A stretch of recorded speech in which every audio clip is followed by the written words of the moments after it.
지금 한국에서 바이낸스가 곧 차단될 수 있다는 말이 장난이 아닙니다. 오늘은 접속돼 되는데 내일은 앱이 멈출 수도 있어요. 자산을 꺼내는 길이 좁아지기 전에 먼저 움직이셔야 합니다. 최근 한국에서 바이낸스 같은 미신고 해외 가상자산 거래소 앱이 구글 플레이 스토어에서 다운로드와 업데이트가 차단됐습니다. 금융당국의 압박으로 접속 제한 조치도 함께 진행되는 흐름입니다. 설치가 막히면 신규 이용자분들은 시작 자체가 어려워집니다. 업데이트가 막히면 기존 이용자분들도 보안과 기능이 뒤처집니다. 거래 화면보다 오류 화면을 더 보는 날이 올 수 있어요. 그래서 바이낸스를 이용하는 분들은 바이낸스 안에 둔 자산을 신속히 다른 거래소로 옮겨야 하는 상황입니다. 남들이 먼저 출구를 찾을 때 뒤늦게 움직이면 더 거칠게 밀립니다. 이번 조치는 금융정보분석원 FIU에 정식 신고하지 않은 해외 거래소에 대한 제재 흐름입니다. 신고가 안 된 곳을 국내 기준으로 계속 허용하기 어렵다는 신호로 읽힙니다. 기존 이용자분들은 앱 삭제 후 VPN으로 우회 접속을 쓰는 방법을 떠올릴 수 있고 다른 거래소로 자산을 옮기는 방법도 있습니다. 무엇이든 결정을 늦추면 선택지가 줄어듭니다. 차단 원인 중 핵심은 FIU 미신고입니다. 바이낸스는 국내 금융당국인 FIU에 가상자산 사업자 VASP로 신고하지 않은 상태로 분류됩니다. 이 지점이 규제의 출발점입니다. 또 하나는 구글 정책입니다. 구글이 한국 금융당국 요청에 따라 미신고 해외거래소 앱을 플레이스토어에서 퇴출시키기로 결정했습니다. 스토어에서 밀려나면 재설치와 업데이트가 함께 막힙니다. 여기에 세금 이슈도 얹혀 있습니다. 국내 거래소는 앞으로 세금이 부과될 예정인데 해외 거래소는 세금 부과가 상대적으로 어렵습니다. 그래서 금융당국이 더 강하게 조치에 나선 것으로 보입니다. 업데이트 차단이 무서운 이유는 보안만이 아닙니다. 로그인 인증, 알림, 주문 기능이 꼬일 수 있고 그 순간부터 거래는 실력보다 운이 됩니다. 앱이 늙는 속도는 생각보다 빠릅니다. 기존 이용자분들은 이미 설치된 앱이 당분간은 돌아갈 수 있습니다. 하지만 향후 접속이 차단될 수 있으니 자산을 개인 지갑으로 출금해 두는 쪽이 안전합니다. 불안은 잔고가 아니라 길이 막힐 때 커집니다. 개인 지갑은 내 열쇠로 내 돈을 잠그는 느낌입니다. 거래소 문이 닫혀도 내 지갑은 내 손에 남습니다. 그래서 위기 때는 거래소보다 지갑이 더 든든한 피난처가 됩니다. 출금할 때는 주소 한 글자라도 틀리면 안 됩니다. 복사하고 앞뒤 몇 글자를 눈으로 다시 확인하는 습관이 필요합니다. 급할수록 확인을 한 번 더 하는 사람이 결국 이깁니다. 신규 이용자분들은 플레이스토어에서 앱 설치가 불가능한 상황입니다.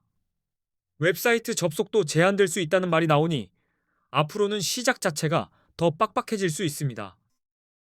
VPN 우회가 가능하다는 얘기도 들리지만 보안과 법적 위험을 감수해야 할 수 있습니다. 편해 보이는 길이 항상 안전한 길은 아닙니다.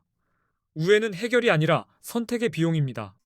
국내 거래소는 대안이 될 수 있지만 선물 기준으로는 답답합니다. 레버리지를 쓸 수 없고 거래 수수료도 더 높으며 추후 세금이 부과될 예정입니다. 그래서 저는 국내 거래소 이용을 추천드리지 않습니다.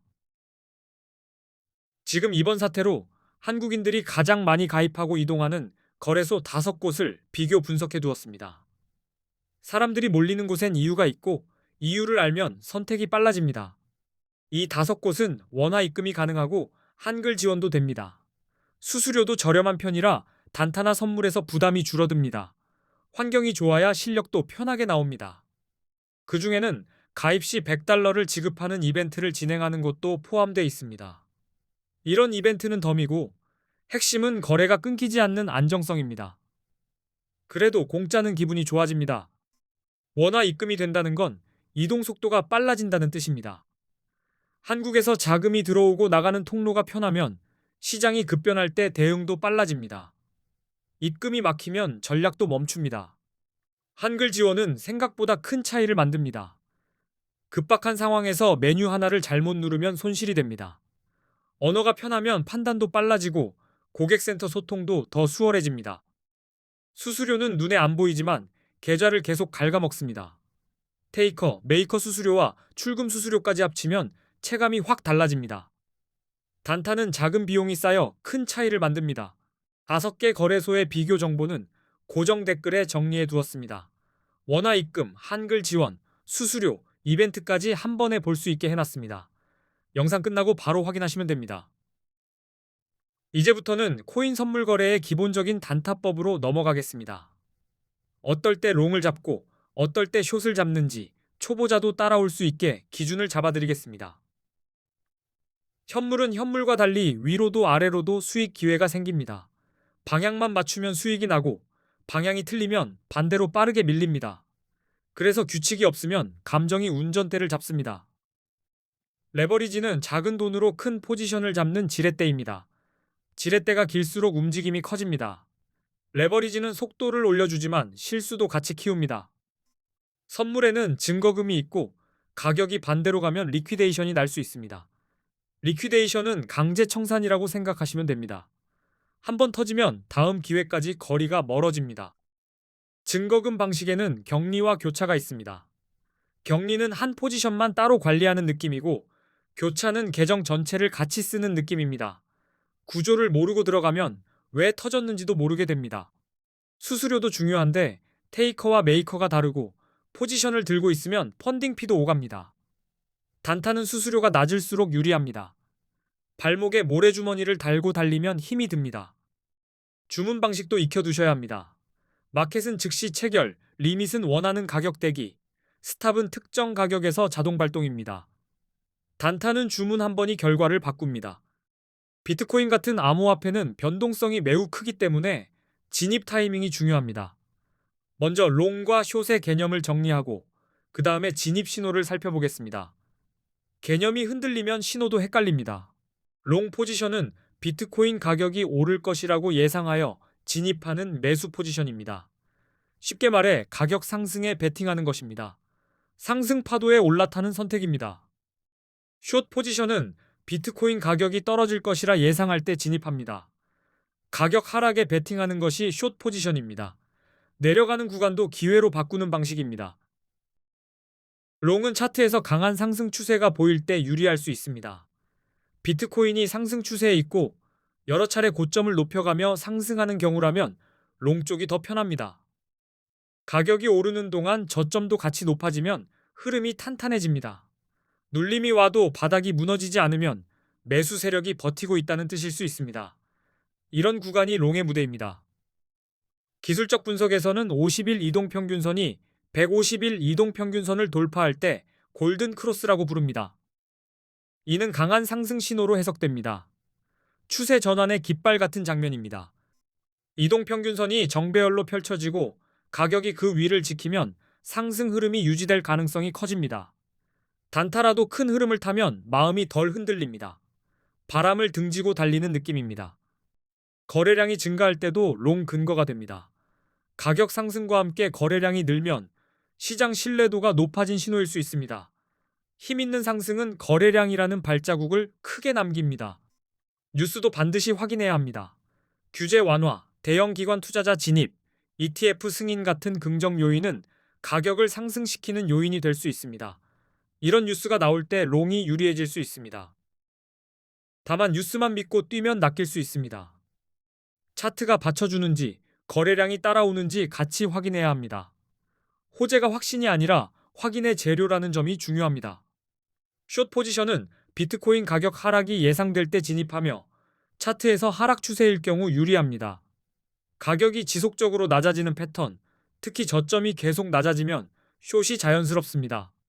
반등이 나와도 이전 고점을 넘지 못하고 다시 밀리면 매도 압력이 강한 경우가 많습니다. 이런 구간에서는 반등이 희망처럼 보여도 실제로는 덧칠 수 있습니다. 숏은 그 덫의 구조를 읽는 겁니다. 기술적 분석에서는 50일 이동평균선이 150일 이동평균선 아래로 내려갈 때 데드 크로스라고 합니다. 하락 신호로 해석할 수 있습니다. 흐름이 꺾일 때 숏이 더 설득력을 얻습니다. 거래량이 감소하는 모습도 하락을 예상하는 근거가 됩니다. 가격이 오르는데 거래량이 줄어들면 상승세가 약해졌다는 신호일 수 있습니다. 속이 빈 상승은 쉽게 무너집니다. 부정적인 뉴스도 가격 하락에 영향을 줍니다. 규제 강화, 해킹 사고, 주요 국가들의 암호화폐 규제 정책 강화 같은 소식은 하락의 원인이 될 수 있습니다. 공포가 퍼질수록 숏이 유리해질 수 있습니다. 악재가 터질 때는 지지선이 깨지는지 같이 보셔야 합니다. 뉴스가 불을 붙이고 차트가 문을 열어줄 때 하락이 더 빠르게 진행될 수 있습니다. 신호가 겹칠수록 확률이 올라갑니다. 보조지표 활용도 중요합니다. 비트코인 시장에서는 기술적 분석이 특히 크게 작동합니다. 대표적인 지표로 RSI, 맥디, 볼린저 밴드가 있습니다. RSI를 통해 과매수 또는 과매도 상태를 판단할 수 있습니다.